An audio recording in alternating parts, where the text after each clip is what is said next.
Usen.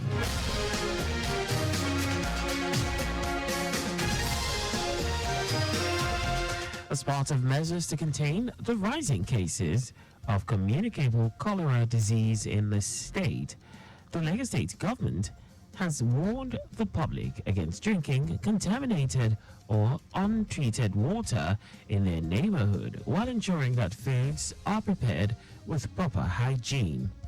General Manager, Lagos State Environmental Protection Agency LASEPA, Tunde Ajayi, gave the warning while updating the cautions on the efforts made by the agency to contain the further spread of the disease. Ajayi said a team of experts from LASEPA's ISO certified laboratory have been working with other relevant government agencies like the Ministry of Health, Environment, Public Health Emergency Operations Center, NGOs, and other bodies to bring the situation to normal. He said the result of the laboratory analysis for the sampled waters in some areas visited by LASEPA laboratory team, including Ojuluwu, Mushin, Koshofe, and Lagos Island local government areas, indicated that most of the water in those areas were contaminated as they contained substances that made them not safe to drink. According to him, the 4 borehole water samples in the areas have low pH, high nitrates, and cadmium, rendering them unsafe for human health.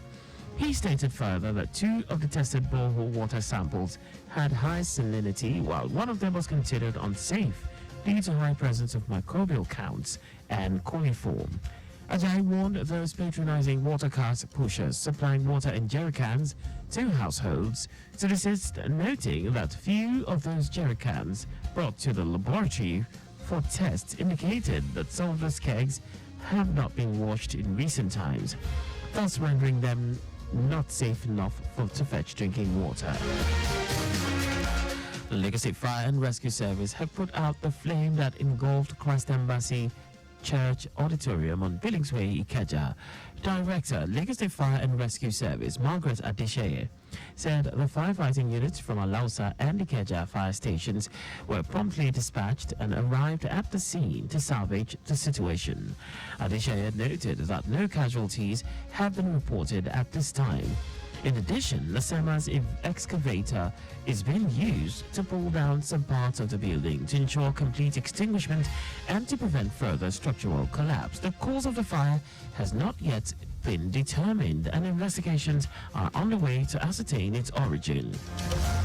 A special prayer session has been organized by the Lagos State Muslim Pilgrims Welfare Board to commemorate the 11th remembrance anniversary of the late Alaja Abibatu Mogaji, mother of President Bola Ahmed Tinubu. The prayer, which was held at Misfala, Makkah, was led by the chairman of the Ulama, Raji Okwemi, while the Amir ul Hajj, Ibrahim Layodi, board members, pilgrims, and other stakeholders were in attendance. Speaking on the attributes of the late Abibatu Mogaji, a member of the Muslim Pilgrims Board, Kabiru Paramole, described her as a pious, dedicated, committed, and devout Muslim during her lifetime. Amir ul Hajj and Commissioner for Home Affairs, Ibrahim Layodi, said 188 pilgrims will depart today on the same flight as Kebbi State pilgrims. Layodi urged them to guide their new status jealously, urging them to allow the exemplary conduct they exhibited whilst in the Holy Land to reflect their dealings with others in every sphere of human endeavors when they return to Nigeria. Lagos State Resilience Office has organized a workshop for middle management officers of different ministries, departments, and agencies across the state public service. The training program was designed to educate them on the implementation of the Lagos Resilience Strategy. Speaking at the event held in Alausa, Ikeja, Lagos State Chief Resilience Officer for Layinka Dania encouraged participants to take resilience thinking very seriously and embrace it in discharging various duties in the state public service. Dania noted that despite the resilience of Lagos State, officers in the public service need to do more, noting that the city has continued to encounter numerous socio-economic and environmental challenges due to its rapid population growth and other attending phenomena. Directors of Administration and Human Resources (HR) in the State Public Service have been advised to be on top of their games to achieve exceptional performance in the modern-day administration and human resource practice by embracing technology and innovation.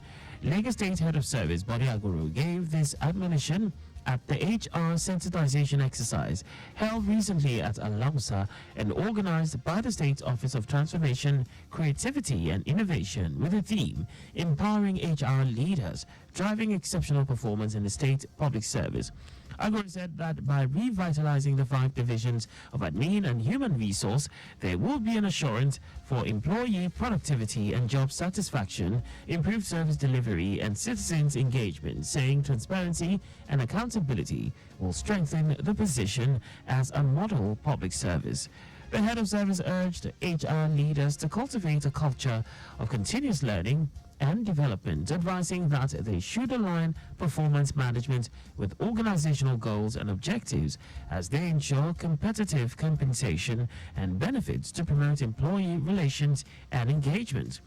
In her address, the Director General, Office of Transformation, Creativity and Innovation, Toyi Anjus Ademuyiwa, said that participants are expected to take advantage of the opportunity provided by the platform to interact, exchange views, and share experiences while mixing and bonding in a way that will create synergy for a mutually and collectively beneficial future in the public service. And that's all for the state news at 7. Just before we go, ensure you make use of your seatbelt while driving. You can follow us on like all our various social media platforms on X, Traffic Radio 961, Facebook, Lagos Traffic Radio 96.1 FM, Instagram, Lagos Traffic Radio 961. On YouTube, subscribe and watch us live on our channel, Traffic Radio 961. You can also visit our website on www.trafficradio961.ng. Did you know that the Sanwo-Olu administration injected 100 high medium capacity buses for standard routes? You can get more details on the Lagos State Government's website. For contact with the newsroom, please send a message to info@trafficradio961.ng. And that ends the news broadcast compiled by Zainab Adebeshi. I am Akan Usen. Thanks for listening and please stay safe. Good evening.